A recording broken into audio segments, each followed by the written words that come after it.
y el tema que vamos a desarrollar se titula Señales de la apostasía. La Biblia nos advierte muy claramente que conforme nos vayamos acercando al final de los tiempos o a la segunda venida de Jesucristo, aumentará dentro de la iglesia la apostasía, un tema que pues casi no se ha tratado y que es importante desarrollar y comprender en esta mañana. En Lucas 18:8 Jesucristo dijo, cuando venga el Hijo del Hombre, ¿hallará fe en la tierra? Implicando que tal vez cuando Él venga no iba a haber una gran cantidad de sus seguidores, tal como pasó cuando Él se fue al cielo después de que lo crucificaran, que la mayor parte de las personas le abandonaron. En Mateo 24:12, Jesucristo vuelve a decir, por haberse multiplicado la maldad, el amor de muchos se va a enfriar. Y aquí la palabra maldad en el griego es anomia, que significa sin ley. O sea, Jesús está diciendo que la rebelión contra la autoridad va a aumentar. Y que por este aumento de la rebelión contra la autoridad, la palabra anomia, la maldad va a aumentar. O sea, va a entrar a la iglesia esta rebelión y va a hacer que muchos cristianos tengan un concepto mucho más pequeño de la autoridad, que va a hacer que su fe sea relajada totalmente. En 1 Timoteo 4:1 el apóstol Pablo le dice a Timoteo, porque el Espíritu dice claramente que en los últimos tiempos muchos apostatarán de la fe, escuchando a espíritus engañadores y a doctrinas de demonios. Y en la segunda carta a los tesalonicenses, en el capítulo 2, versículo 3, el apóstol Pablo nos dice otra vez, nadie los engañe en ninguna manera. Está hablando acerca de la venida de Jesucristo, porque no vendrá sin que antes de que Jesús aparezca por segunda vez, vendrá la apostasía y se manifestará el hombre de pecado y el hijo de perdición. Aquí el apóstol Pablo está uniendo la apostasía, un movimiento en contra de la fe a nivel internacional, con la aparición aparentemente del hijo de perdición. Ahora, vamos a comenzar a definir en primer lugar qué es la apostasía, para continuar definiendo a los dos apóstatas que existen en el Nuevo Testamento, y en tercer lugar, ver las causas de la apostasía o por qué la gente se aparta de la fe.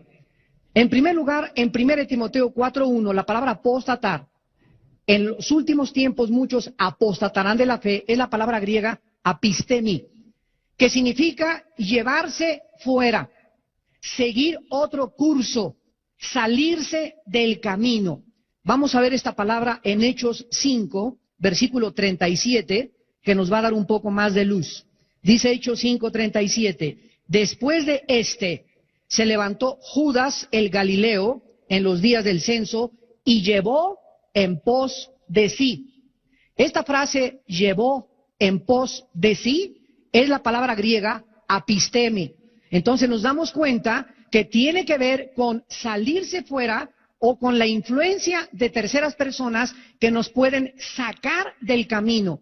En este caso particular, de hecho, se está hablando de Judas, el Galileo, que se lleva en pos de sí, o sea, que arrastra a muchos del pueblo y finalmente, ¿verdad?, todos ellos perecen. La misma palabra es en segunda de Tesalonicenses, capítulo 2, versículo 3. Ahora, ¿por qué muchas personas, después de haber oído claramente la verdad, se alejan del camino? Una pregunta importante. ¿Eran salvas estas personas? ¿O realmente la salvación se puede perder? ¿O podemos realmente, después de recibir la vida eterna, perder esta vida eterna? Vamos a dejar que la Biblia nos hable en esta mañana y vamos a ver las dos clases de personas que la Biblia nos enseña que pueden alejarse de la fe. En primer lugar, veamos las personas que nunca fueron salvas. Veamos en el libro de Juan, capítulo 17, Evangelio de Juan 17, el caso específico de Judas Iscariote. En Juan 17, versículo 12, Jesús dice, cuando estaba con ellos en el mundo, yo los guardaba en tu nombre. A los que me diste, yo los guardé.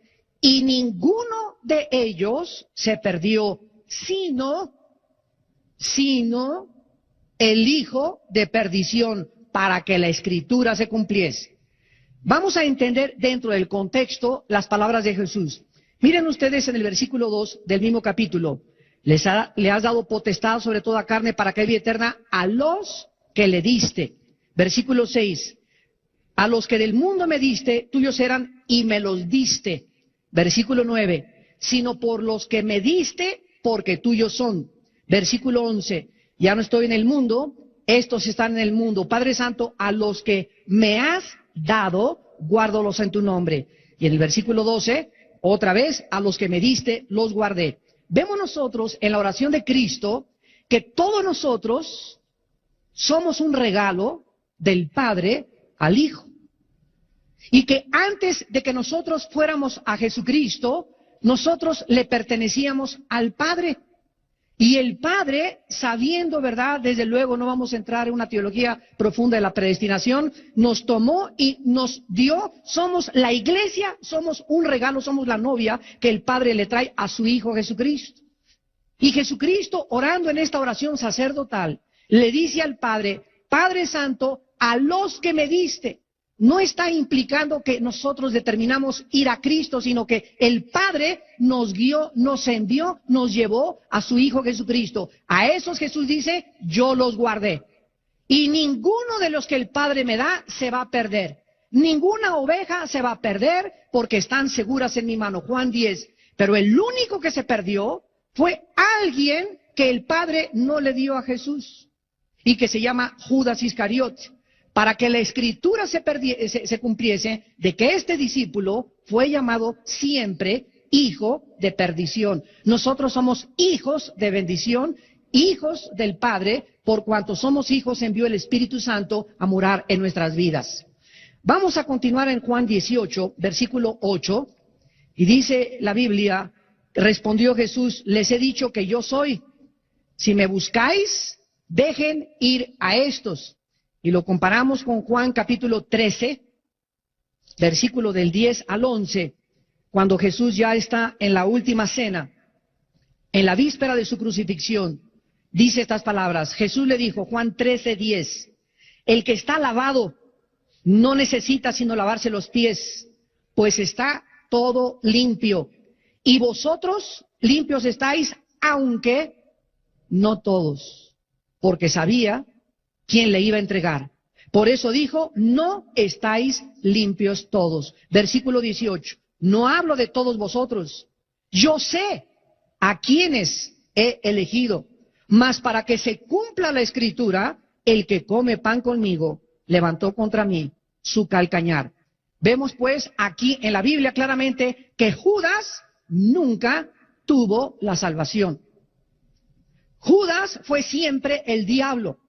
Y cuando se le metió el diablo para entregar a Cristo, complementó la obra de arte de Satanás. Y desde que el Señor Jesús escogió a Judas, él sabía perfectamente bien que era el diabolos. Y aquí aparece una contradicción teológica.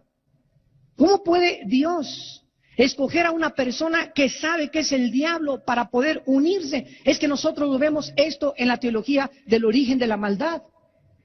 Nosotros creemos que el mal lo creó Dios y el mal entró en el momento en que Dios le dio libertad a los seres para que pudiéramos escoger entre un camino y otro camino. Nosotros somos los responsables de la entrada. El mal, Dios creó la posibilidad de que el mal entrara al universo, pero nosotros somos los responsables de la existencia del mal en el universo, no Dios. Ahora, Dios lo sabía claro de antemano. Y Dios tomó ese riesgo de permitir que la posibilidad del mal entrara, porque nosotros vamos a entender que a la larga las cosas que nosotros le llamamos aparentemente mal o un evento trágico en nuestra vida son y forman parte del plan de Dios para una bendición a largo alcance, la muerte de Cristo. ¿Quién hubiera imaginado hace 2000 años que la muerte de Cristo iba a traer algo bueno? ¿Cómo iban a imaginarse los discípulos ver a su maestro despedazado y crucificado y colgado en una cruz? ¿Qué bien podría salir de esta tragedia? Sin embargo, el peor evento de la historia se convirtió en el evento más bendito de la historia, porque gracias a la muerte y la tragedia de ese hombre, nosotros tenemos la salvación. Y lo que Satanás y lo que el mundo de la maldad creía en ese momento, que era para la maldición y que era lo peor, como el Padre abandonó a su Hijo en la cruz, así como muchas veces nosotros creemos que el Padre nos ha abandonado y está haciendo el hospital. Si Dios me amara, no hubiera permitido que yo estuviera enfermo. Acuérdate de Jesús. ¿Amó Dios a Jesús en la cruz? ¿O lo abandonó en la cruz? Lo abandonó en el momento en que cargó con nuestros pecados. Pero Él fue en un acto de amor que nos dio a Jesucristo. Y cuando nosotros atravesemos ese tiempo, debemos esperar eso. Dios nunca nos va a abandonar. De ese hecho, de esa hospitalización, de esa tragedia que acabas de atravesar, Dios va a sacar algo infinitamente superior. En el caso de Jesús, Dios, a través de la Biblia, nos corre las cortinas y nos permite ver lo que sucedió, una bendición. En el caso nuestro, muchas veces Dios no nos dice lo que está pasando cuando atravesamos en la vida, pero en ese momento nos dice, sigan confiando en mí. Decía David en el Salmo 56:3, en el día que temo, en ti confío. Nunca es nuestra confianza más grande en Dios que cuando no podemos explicar cosas que no tienen una lógica o un razonamiento elemental en nuestra imaginación o en nuestros pensamientos. Es muy fácil tener fe cuando todas las cosas existen. Es muy fácil decir 2 más 2 es 4. No hay ningún problema para creer que 2 más 2 es 4. Es muy fácil creer en el sol porque el sol al mediodía se pone. Pero en un mundo donde las cosas son en contra nuestra, es difícil la fe. Por eso la fe es algo que va en contra de lo que nosotros rodeamos y estamos acostumbrados a ver. Es confiar en Dios en medio de circunstancias adversas de nuestra vida. Y ahí es cuando nosotros verdaderamente experimentamos y nos damos a conocer de qué material estamos hechos. Veamos al apóstol Pedro hablando también en su segunda carta, en el capítulo 2, de estos apóstatas que nunca fueron salvos. No solamente nos vamos a quedar con Judas, vamos a ver varios ejemplos en el Nuevo Testamento para que no tengamos dudas al respecto. En la segunda carta de Pedro, sobre todo en el capítulo 2, se describe a los falsos maestros. Dice en el versículo 1, hubo falsos profetas, como habrá entre ustedes falsos maestros. Y es importante distinguir entre un falso maestro, un falso apóstol, un falso evangelista, y un evangelista o un apóstol o un maestro que de vez en cuando hablan barrabasadas. Como Apolo, ¿se acuerdan ustedes que en el libro de los Hechos comenzó a decir quién sabe qué tantas cosas, y Priscila y Aquila le llamaron aparte y le dijeron a Apolo, no es por ahí, es por aquí, pero Apolos no podía ser considerado un falso maestro. Era un cristiano, era un predicador neófito, prematuro, que no tenía muchas bases y comenzó a entender mejor el camino de la salvación. Entonces, no, porque un predicador diga una tontería o porque alguien diga esta cosa, no necesariamente él es un falso maestro. El falso maestro, con el tiempo y con sus mensajes y por su fruto, se dan a conocer. Veamos a continuación. Dice en esta segunda carta de Pedro, el apóstol, que estos falsos maestros introducen, versículo 1, introducen encubiertamente, ¿verdad? Disfrazan sus herejías, sus enseñanzas, y que son destructoras. Y niegan al Señor que los rescató, atrayendo sobre sí mismos destrucción repentina. Muchos seguirán sus disoluciones, por causa de los cuales el camino de la verdad será blasfemado. Y por avaricia harán mercadería de vosotros con palabras fingidas.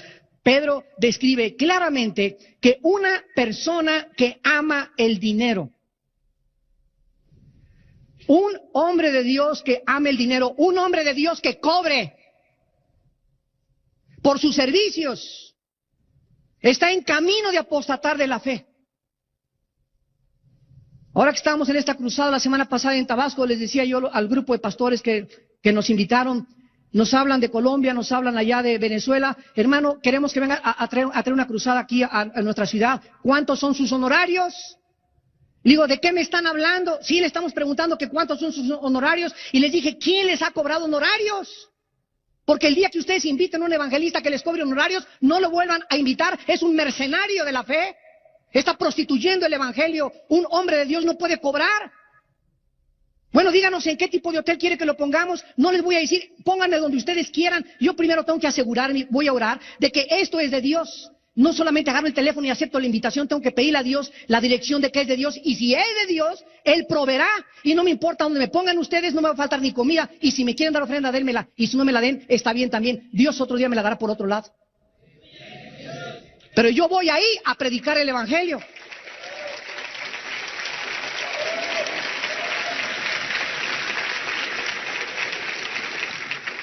Amados, es tiempo de elevar la integridad del ministerio. Es tiempo de elevar las normas con las cuales Dios nos mandó. Somos misioneros de Dios. Somos apóstoles enviados de Dios a un mundo necesitado. Estamos el otro día allá en Puerto Vallarta y unos hermanos llegan al hotel por nosotros en una camioneta que no tenía aire acondicionado. Y llegan al hotel, hermano, discúlpenos, pero no tiene aire. Le digo, bueno, ¿quién creen que soy yo? Que les exijo que vengan en una limusín por mí, que me pongan un hotel 5 estrellas. Pablo andaba en burro, andaba en caballo, se dormía en petates, y nosotros los predicadores del siglo XX estamos exigiendo que se nos trate en hoteles con aire acondicionado y que nos recojan en coches que tengan aire. ¿En qué siglo estamos viviendo del evangelio? Estamos acostumbrándonos a un mundo de comodidades, a una fe instantánea. Todo es café instantáneo, sopa marucha instantánea, y quieren meter al microondas a los cristianos ahora. No hay tal cosa como una santificación inmediata. La santificación es un proceso que nos dura toda la vida. Me dice un hermano el otro día, es que tuve una experiencia con el Señor y me caí al suelo y sentí que me pasó esto y que Dios me quitaba tantas cosas de mi vida. Y le dije, cuando te levantes mañana las vas a volver a tener. ¿Qué crees tú que ya Dios te quita de un día para otro? El que piensa que está firme, mire que no caiga. El pecado morará dentro de nosotros durante toda la vida, y ahí a los 99 años de edad que yo tenga en el hospital, antes de expirar mi alma al Señor, ahí el pecado seguirá luchando en contra del Espíritu. Nunca debemos de bajar la guardia, ni creer que ya la santificación de entero te sirve para mañana. Todos los días tienes que luchar. Todos los días tenemos que pelear contra la carne. Todos los días tenemos que crucificar las cosas que creíamos que ya habíamos vencido. Ahí están potencialmente dentro de nosotros. Y eso es lo que nosotros tenemos que cuidar en nuestra vida. Ahora dice aquí en esta carta, el versículo 14 y 15 de segunda de Pedro, el apóstol continúa describiendo a estos falsos apóstatas, maestros apóstatas que nunca fueron salvos. ¿Cómo lo sabemos? Dice el versículo 14 y 15, tienen los ojos llenos de adulterio, no se sacian de pecar. En 1 Juan 3:9 dice, el que practica el pecado no puede ser hijo de Dios, porque la simiente de Dios permanece en él. Y vemos que estos hombres hacen del pecado un hábito continuo, no se sacian de pecar, seducen a las almas inconstantes, tienen el corazón habituado a la codicia, son hijos de maldición. Jamás se nos llamará en el nuevo pacto a nosotros hijos de maldición. El que tiene el Espíritu de Dios ya no puede estar bajo ninguna maldición. Podemos heredar maldiciones de nuestros antepasados, pero Cristo ha hecho maldición en su cuerpo por nosotros y nosotros somos hijos ahora de bendición. Dice el versículo 15, han dejado el camino recto. Vean ustedes, han dejado, o sea, estuvieron, militaron, se metieron a las filas del cristianismo, pero jamás entraron como Judas, entraron encubiertamente. ¿A qué? A destruir el evangelio. Se han extraviado siguiendo el camino de Balaam. Balaam se distinguió por la avaricia, por el dinero, el cual amó el premio de la maldad. Y en el versículo 21 y 22, el apóstol Pedro concluye terminante y drásticamente. Mejor les hubiera sido no haber conocido el camino de la justicia, que después de haberlo conocido, volverse atrás del santo mandamiento que les fue dado. Escuchen el versículo 22. Les ha acontecido lo del verdadero proverbio. El perro vuelve a su vómito y la puerca lavada a revolcarse en el cielo, en el cieno. ¿Por qué el perro, cuando come algo y lo vomita, se lo vuelve a comer?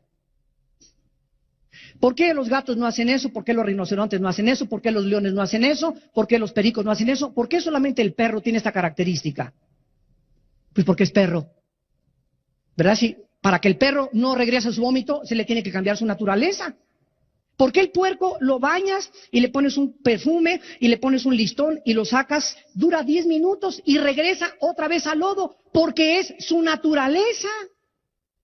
Para que el puerco no regrese al lodo y el perro no vuelva a su vómito, necesitarían que se les cambiara su naturaleza. Así estos falsos maestros, estos apóstatas que entraron y se dijeron que militaban dentro de nuestras filas, nunca fueron salvos. ¿Por qué? Porque su naturaleza nunca fue cambiada.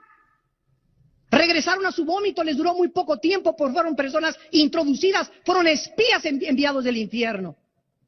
Y estas personas jamás tuvieron la salvación. El apóstol Juan también los menciona. 1 Juan 2:19. Salieron de nosotros, pero no eran de nosotros. Salieron de nuestras filas, militaron un tiempo dentro de nosotros, pero no eran de nosotros, para que se manifestara que no todos los que estamos aquí en este congreso, que no todos los predicadores que oyes, que no todos los libros que lees, que no todos en los seminarios son salvos. Estamos infiltrados. Es una mezcla la iglesia de cizaña con trigo. Estamos infiltrados y hasta que pase el tiempo, los corazones son manifestados después de la prueba y del fuego de la fe, como vamos a ver más adelante. Pero estas personas, su naturaleza nunca fue cambiada, nunca recibieron la naturaleza divina de Dios. En 2 de Juan, versículo 9, el apóstol vuelve otra vez a insistir sobre lo mismo y dice: cualquiera que se extravía y no persevera en la doctrina de Cristo no tiene a Dios. El que persevera en la doctrina de Cristo, ese sí tiene al Padre y al Hijo. En 1 de Juan 5, 10 al 12 dice la Biblia: el que tiene al Hijo tiene la vida. El que no tiene al Hijo, aunque sea presbiteriano, y sea de Vida Nueva, y sea de Guadalajara, y sea de Puerto Rico, y sea de Estados Unidos, y sea bautista, y sea pentecostal, el que no tiene al Hijo, no tiene la vida. Cualquiera que permanece en el camino y se sale, vamos a ver que los apóstatas nunca regresan, se salen y no regresan jamás. ¿Por qué no regresan? Vamos a ver ahora los apóstatas cristianos que no eran salvos y que se apartan temporalmente. Hay una grande diferencia. El apóstata que nunca fue salvo se aparta para perderse, pero el que es hijo de Dios, Dios lo trae con cuero. Veamos en Hebreos 12, del 5 al 8, la promesa de Dios a aquellos que son salvos, aquellos que verdaderamente tienen la naturaleza divina de Dios.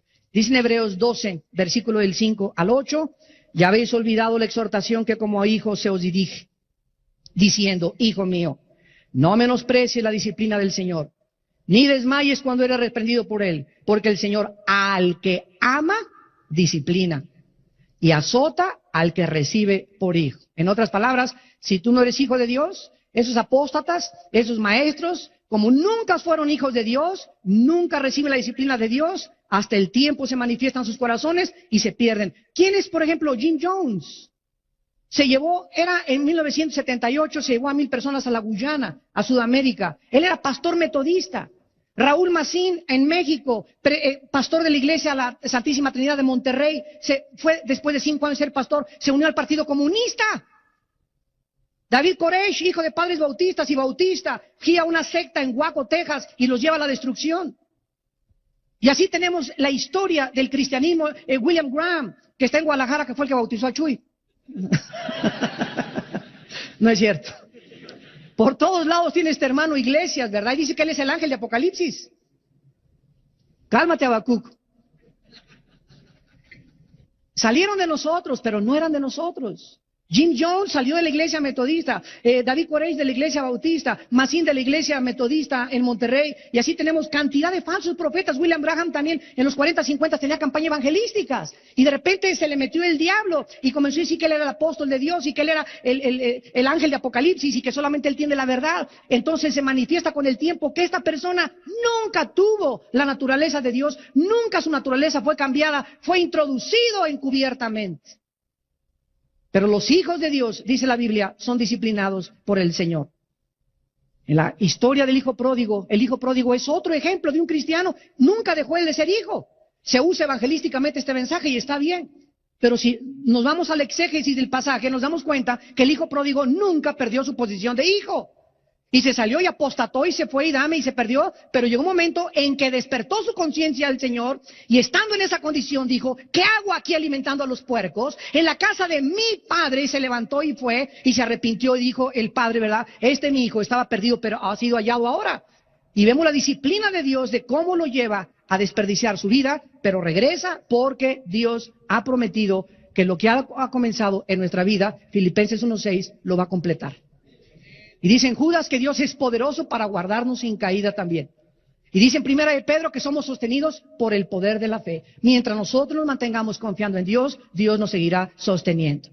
Tenemos otro caso en 1 Corintios 5, del 1 al 5. Un cristiano vivía en fornicación con su madrastra. No tenían en esa época Timoteo, no tenían las cartas de Pedro, no tenían la información que tenemos nosotros. Y Pablo les dice a ese muchacho: sáquenlo de la iglesia y entréguenlo a Satanás. para la destrucción de la carne, a fin de que el espíritu sea salvo en el día de Cristo. A fin de que el espíritu sea salvo en el día de Cristo. Y finalmente tenemos a Santiago, que nos dice en el capítulo 5, antes de despedirse de sus lectores, dice Santiago capítulo 5, versículo 19, hermanos, si alguno entre ustedes se ha extraviado, escuchen lo que dice hermanos.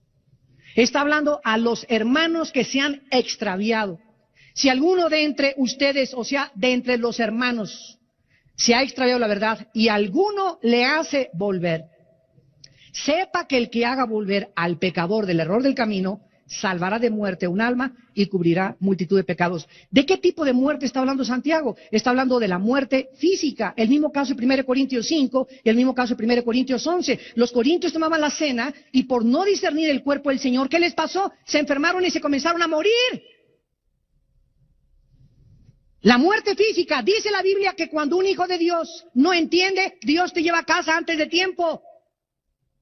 Te puede llevar a casa prematuramente. Dios quiere que sigas en la vida, que testifiques, que hables del Señor, que tengas salud, que seas bendecido. Pero si tú estás en contra de sus leyes y te entercas, y Dios conoce tu corazón que no hay posibilidad de hacerte volver, Dios te lleva para que no sea blasfemado el camino de la verdad por tu culpa. Entonces, hay cristianos que son personas que han abandonado el camino, pero si regresan. Y si el caso es extremadamente drástico, Dios se los lleva a casa. Ahora, veamos a continuación las causas de este apartamiento de la fe. Las causas de esta apostasía. En el libro de los Hebreos, capítulo 2, encontramos la primera. Negligencia en el estudio de la palabra de Dios. Ojo, negligencia, apatía en el estudio, en la meditación, en la memorización de la palabra de Dios. Dice el capítulo 2 de Hebreos, por tanto, es necesario que con más diligencia atendamos a las cosas que hemos oído. En estos 2 días ustedes van a oír muchas cosas de la Biblia. Y Dios a cada uno de nosotros nos ha preparado para darles un mensaje y todos necesitan lo que estoy hablando, lo que habló yo, lo que va a hablar el hermano Carlos. Todo está preparado por Dios. Somos hechuras suyas creadas en Cristo Jesús, las cuales obras preparó de antemano para que anduviésemos en ellas. Este congreso está preparado por Dios y el Espíritu Santo lo que está hablando es exactamente lo que tú necesitas oír. Pero si tú en este congreso no atiendes diligentemente, y paras el oído, y verdaderamente en este congreso tú no te quebrantas y te humillas delante de Dios y haces que el Espíritu Santo pueda influir e infundirte esa vivificación que solamente nos puede dar, y tú te vas el domingo de aquí o el lunes de aquí, te perdiste una oportunidad que no sabemos si se te va a volver otra vez a manifestar. Muchos de ustedes, escúchenme, es la última vez que están escuchando la voz de Dios. Porque ninguno de nosotros sabemos si mañana en la mañana nos vamos a poner la corbata y vamos a amanecer. Es necesario que con más diligencia atendamos las cosas que hemos oído, no sea que nos deslicemos. La palabra deslizarse en el griego significa soltar las amarras. Y se usaba con los barcos que al llegar al muelle, ustedes se acuerdan que avientan una cuerda y amarran en un fierro ahí la cuerda para que el barco no se despegue del muelle mientras está desembarcando a la gente. Dice la Biblia en Colosenses, asidos de la palabra de la vida. Si nosotros no estamos anclados en la Biblia, si no estamos meditándola día y noche, si no verdaderamente tenemos una pasión, un ardor, un amor, algo que ha impresionado profundamente nuestra vida con la Biblia, es posible que te comiences a soltar, porque la única ancla y amarra que nos mantiene aquí en esta vida es la fe en la palabra de Dios. Por eso dice la Biblia que es la batalla de la fe. La batalla del Golfo Pérsico se llamó batalla del Golfo Pérsico porque estaba de por medio el dominio del Golfo Pérsico. La Primera y la Segunda Guerra Mundial se llama Primera y Segunda Guerra Mundial porque estaba de por medio el poderío mundial. Y se llama la batalla de la fe porque está de por medio la fe. Es por lo que debemos de pelear, por la fe. La fe es el centro de nuestra lucha, el centro de nuestra militancia. Y si nosotros abandonamos esta fe, es algo que Dios nos ha dado y que nos ha dicho, Armando, te doy esto para que lo guardes. Guarda el buen depósito, le dice Pablo a Timoteo, y vas a pasar por lobos, y vas a pasar gente que te van a querer sacar esto, el diablo va a querer sacarte esto, y el día que el diablo te saque esto, te sacó todo, Puedes perder tu casa, puedes perder tu familia, puedes perder tu salud, pero nunca pierdas la fe. Porque es lo único que nos sostiene, es lo único que nos guarda del poder de Dios. La fe, creer verdaderamente lo que Dios ha dicho es verdad. Dice en el versículo 2, porque si la palabra dicha por medio de los ángeles fue firme, y toda transgresión y desobediencia recibió justa retribución, ¿cómo escaparemos nosotros si descuidamos una salvación tan grande? Muchas gentes han dicho, bueno, aquí dice que perdemos la salvación. Aquí no está diciendo que perdemos la salvación. Aquí está diciendo, ¿cómo vamos a escapar si descuidamos una salvación? ¿Cómo vamos a escapar de qué? ¿Cómo vamos a escapar del juicio y la disciplina de Dios a nuestra vida? ¿Tú crees que te le vas a escapar a Dios de que Él te discipline? Por eso dice, ya se te olvidó que Dios es tu Padre y que te va a cuerear.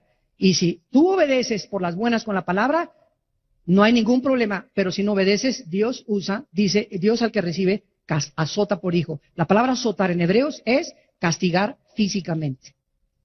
Dios prefiere mandarte al hospital, a la cárcel, que pierdas un ojo, que pierdas una pierna, que pierdas un brazo, antes de que te pierdas. Porque Dios sabe que es terrible que alguien se aleje de Él. Porque las personas que se alejan de Dios son las que más sufren en esta vida. Vemos en Hebreos capítulo 5 lo mismo que el apóstol Pablo, o el que escribió la carta a los Hebreos. Casi todos están de acuerdo en que fue Pablo el autor. Dice el versículo 12 de Hebreos 5, porque debiendo ser ya maestros, esto es para muchos de ustedes, hermanos, que en esta mañana tienen 5 años en Cristo, 8 años en Cristo, 10 años en Cristo, y jamás en su vida le han enseñado, participado, comunicado algo a nadie, ni a tus hijos. Ya deberías en tu casa tener un estudio bíblico tú y enseñar la palabra de Dios. Debiendo ser ya maestro, después de tanto tiempo, tienes necesidad de que se te vuelva a enseñar cuáles son los primeros rudimentos de la palabra de Dios. ¿Cuáles son los primeros rudimentos de la palabra de Dios? ¿Cuál es el A, B, C de la Biblia? Número 1, ora todos los días. Número 2, ten contacto con el Señor. Número 3, habla de Cristo a las personas que puedas en el día. Pero si tú tienes 4, 5, 6 años en la Biblia y no tienes ya un tiempo devocional, una disciplina para venir a la presencia del Señor diario en la madrugada y estar media hora, 40, 1 hora, no sé cuánto tiempo delante de Dios, y no, esta palabra no forma parte de tu en lugar de hemoglobina, biblina dentro de tu sangre, y no memorizas la palabra y no la guardas la palabra, ¿cómo quieres entonces que Dios te trate? Tu vida de oración es raquítica, tu vida de oración son 15 minutos, media hora. Eso es lo que nos toma para interceder por la familia, por nuestro presidente, por el gobierno. Pero como se te olvidaron el ABC de la Biblia, dice la Biblia, has llegado a ser tales que tienen necesidad de leche y no de alimento sólido. El otro día en el diplomado, un hermano se para y me dice, señor Alducin, dígame, explícame la predestinación. A ver, explícame por qué, ¿cómo es eso? Le dije, no te explico nada. Me dice, ¿por qué? Le digo, porque sabes una cosa, yo te conozco, tienes 7 años en Cristo. Y tú quieres ahorita entender la predestinación y el origen del mal y la explicación del mal. Y existen respuestas en la palabra de Dios, porque la palabra de Dios refuta argumentos y toda altivez se levanta contra su nombre, llevando cautivo todo pensamiento a la obediencia de Jesús. Pero tú no estás en posición de que te lo explique. ¿Por qué? Porque te has hecho tardo en el oír. Y así, a ver, explícame por qué Dios, si es bueno y es bondadoso, permite las inundaciones, que un carro se eche para atrás y mate una criatura. ¿Quién derribó las torres del World Trade Center? ¿El diablo o Satán o Dios? A ver, ¿qué contestarías tú? El diablo. O sea, no podemos ni siquiera ya vislumbrar ni discernir lo que está pasando en el mundo. ¿Quién es el bueno ahorita? ¿El presidente Bush y la coalición persiguiendo a los terroristas o Bin Laden? Ahorita el héroe es Bin Laden. Se han cambiado los valores en el mundo que vivimos, que se ha perdido el discernimiento en la misma iglesia, y los mismos cristianos ya no sabemos ni distinguir quién es el bueno y quién es el malo. Y Isaías nos advierte en capítulo 5 y nos dice, ay de a los que a lo amargo le dicen dulce, a lo dulce amargo, a lo bueno malo y a lo malo bueno. Y los medios de comunicación y la presión de CNN y de los noticieros hacen que tu vida se llene del concepto del mundo, cuando nuestros pensamientos no son formados ni moldeados por el mundo, sino por Dios. Y ya los cristianos no saben si Bin Laden es como el Che Guevara, y al ratito hay un pastor ahí con un retrato de Bin Laden arriba de su cama. Increíble, pero cierto, es el mundo en que estamos viviendo. ¿Y todo por qué? Porque comenzamos a abandonar la palabra de Dios. Dice el versículo 13, el que participa de la leche es, ¿qué cosa? Inexperto. Entonces, el ateo, la palabra de Dios es una espada, ¿verdad? En Efesios 6. Inexperto, ¿qué significa? Imagínense a un niño de 6 años con una espada contra un espadachín. El espadachín se llama el pastor de los mormones. Entonces viene un mormón contigo, o viene un testigo de Jehová, o viene un ateo, o viene un evolucionista, o viene un científico, con un mazazazo así tremendo, y tú, tin, tin, tin, tin, tin, tin, tin, tin, tin, tin, tin. Porque no sabes ni cómo mover, ni cómo defenderte a las teorías, a los argumentos, a las falacias, a las postulaciones, a las proposiciones filosóficas. No sabes cómo reaccionar, y ahí están los cristianos arrinconados. Es lo que les pasó a nuestros hermanos en Tabasco y en el mundo entero. El mundo intelectual nos está arrinconando, y es tiempo en que la iglesia ahora correteemos a los ateos y les presentemos a la televisión que este libro es más congruente y tiene más lógica y tiene más evidencias científicas que todas las barbaridades de Walter Mercado.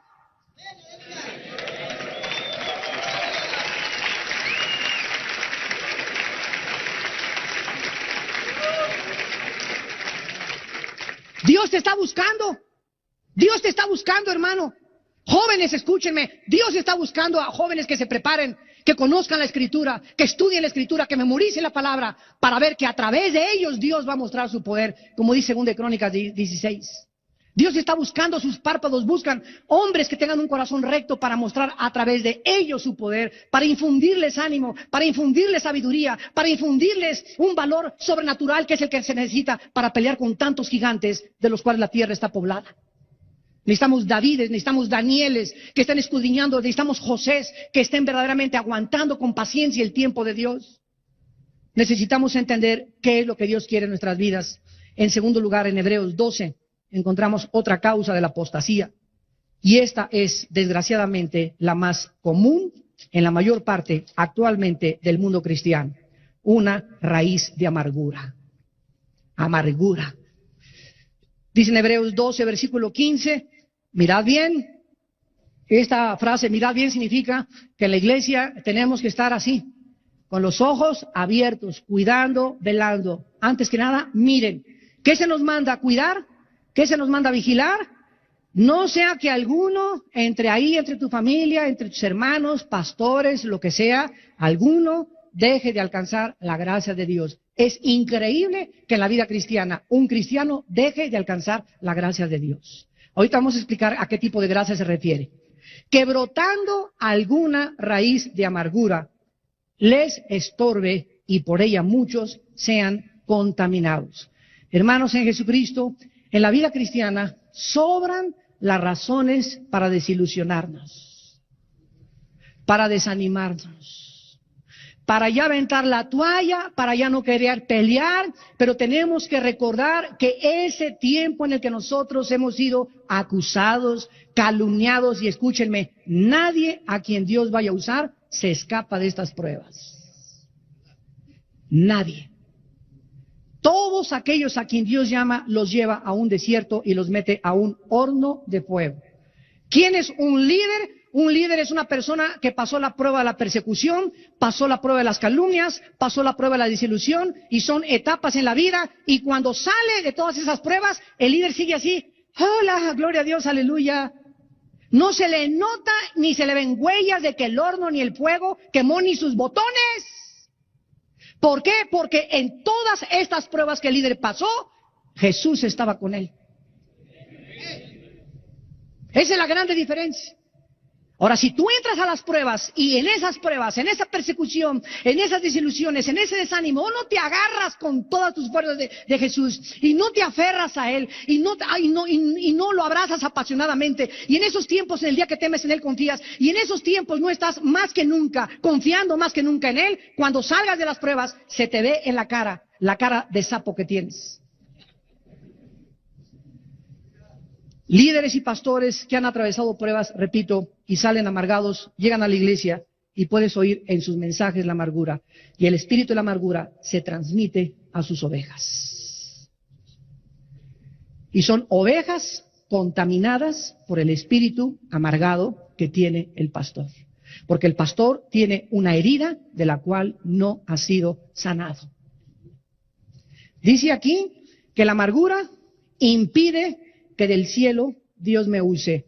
¿Qué es la gracia de Dios? La Biblia habla de la gracia salvífica, que es la gracia que nosotros recibimos para salvación. Y aquí está hablando de la gracia santificante. ¿Qué significa esto?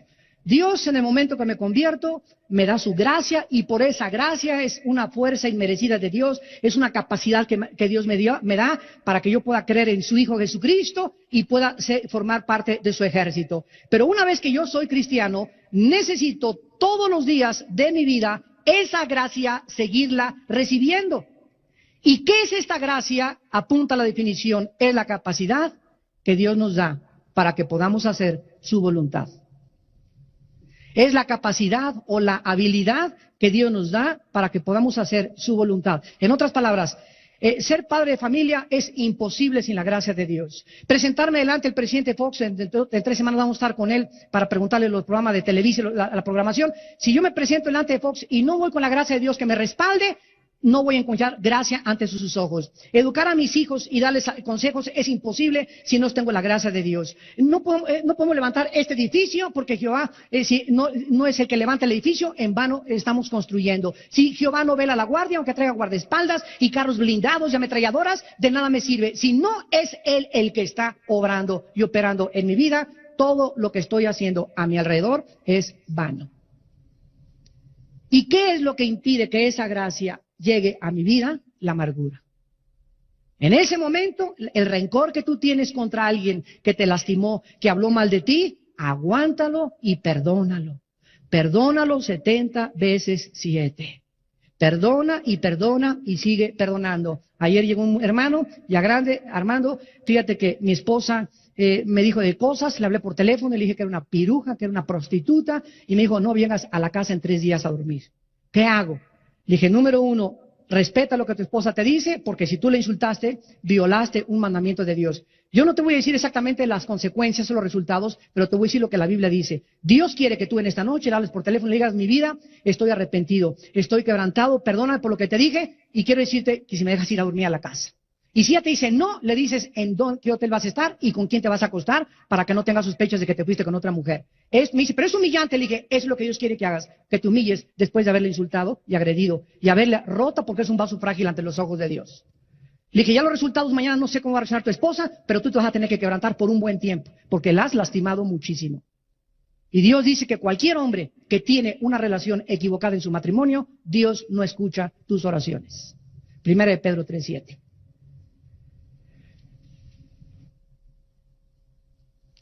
Tenemos en tercer lugar, hermanos, para terminar, nos faltan muchas, pero en 1 Timoteo 6, versículo 20 al 21, tenemos otra causa que te puede hacer extraviarte de la fe, y le dice Pablo a Timoteo, 1 Timoteo 6, versículo 20 y 21, oh Timoteo, guarda lo que se te ha encomendado, evitando las profanas pláticas sobre cosas vanas y los argumentos de la falsamente llamada ciencia, la cual profesando algunos, ¿qué les pasó? ¿Qué les pasó? Se desviaron de la fe. Otra causa por la cual nosotros podemos apartarnos de la fe es estar atentos al falso conocimiento. Si llega un maestro en tu escuela, imagínate que tú eres un estudiante de secundaria o de preparatoria, y le dice al muchacho, ¿tú eres de los que creen en que una pareja fue creada al principio y no crees las postulaciones de Carlos Darwin, ni Friedrich Nietzsche, ni Jean-Paul Sartre? Ja, ja, ja, ja. No me digas que tú eres de esos cristianitos. Ante este ataque y ante esta amenaza, nuestros jóvenes actualmente están prestando oído más al falso. La palabra ciencia es gnosis en el griego, que significa conocimiento. Están prestando oído más al falso conocimiento del mundo, que tiene su origen en el mundo, que el conocimiento de la palabra de Dios. Entonces, si tú sigues juntándote con ese ateo y no tienes conocimiento de la palabra de Dios profundos, no te estás discipulando, no tienes bases doctrinales ni teológicas, el falso conocimiento del mundo es el que ha arrastrado a casi el 60% de la juventud en Tabasco y los está llevando a quitarse la vida. ¿Saben ustedes en la clausura en la Plaza de Toros lo que les dije el domingo en la noche. Les dije porque me dijeron que estaban todos los maestros ateos de las principales escuelas de Tabasco. Y les dije, ustedes son los culpables de estos suicidios. Porque ustedes les enseñan a los jóvenes que venimos de los animales, y cuando se enseña que venimos de los animales, se quita la culpabilidad del pecado. Si realmente somos el resultado de la evolución, no hay culpa del pecado, no hay temor de Dios. No hay propósito, no hay significado para vivir. ¿Cuál es la razón entonces de mi existencia? Estoy exactamente guiado por los instintos como los animales. Si somos el resultado de unas sustancias químicas que produjeron materia viva, entonces, ¿quién nos explica el origen de la vida? Porque la evolución no tiene una sola prueba científica. Una sola no existe. Darwin dijo, el día que se pueda producir de sustancias químicas materia viva, en ese momento se comprobaría mi teoría. Jamás se ha podido comprobar eso. La complejidad de una célula es infinitamente superior a la más grande computadora, chips y cosas tecnológicas que hayamos hecho en el mundo. Una sola célula. Decía Carlos Sagan, el ateo, hace 2 años antes que se muriera. Sí, de ahí la palabra, vieron la película Contacto. La película Contacto es el libro de Carlos Sagan. Y es resultado de sus investigaciones. Sagan dijo, antes de morir, si yo recibiera un mensaje del cielo, y podría comprobar que es del cielo, podría estar seguro que Dios existe.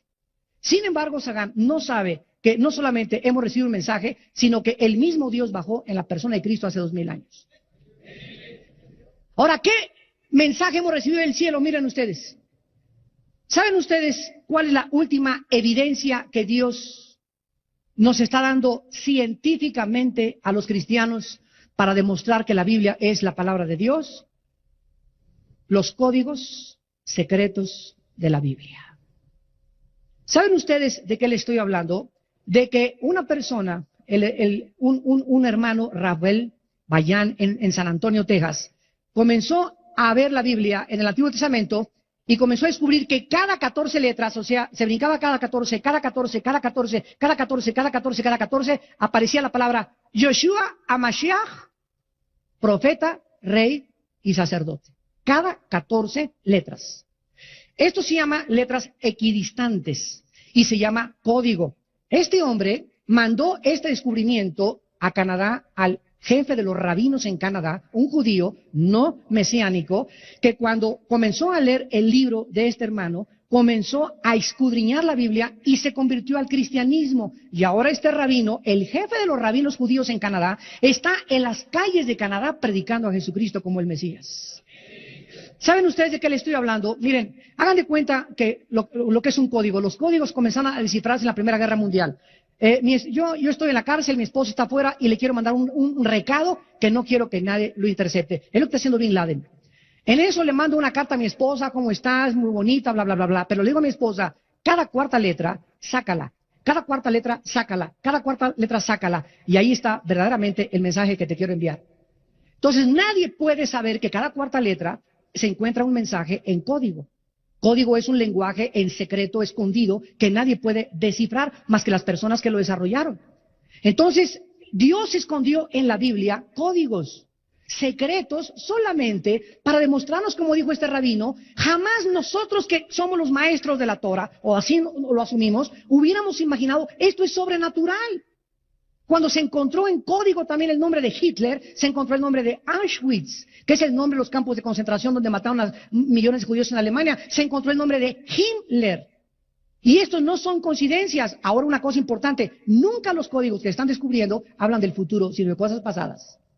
En eso hay que tener cuidado. Que en el código dice que va a pasar esto, no le creas. Que un terremoto, no le creas. Que Cristo viene, no es cierto. Hay falsos profetas de códigos también. Pero nos damos cuenta que Dios ha encerrado el verdadero conocimiento que se encuentra en la persona de Jesucristo. Tú no puedes enfrentarte a un ateo y decirle, oiga, ¿por qué es ateo? Les voy a decir, el 90% de los ateos, el 90% de los ateos son ateos por amargados. Porque no pudieron, como el dueño de CNN, la cadena de información más grande del mundo, Ted Turner. A los 17 años se muere su hermana de cáncer. Él iba a la iglesia bautista. No puede, sus pastores no le dan respuesta, no se enfrenta con el problema del sufrimiento teológicamente, y al morirse su hermana de cáncer y decirle, padre, ¿por qué no la salvaste? Si tú eres un Dios que no salvaste a mi hermana, no mereces que yo te sirva.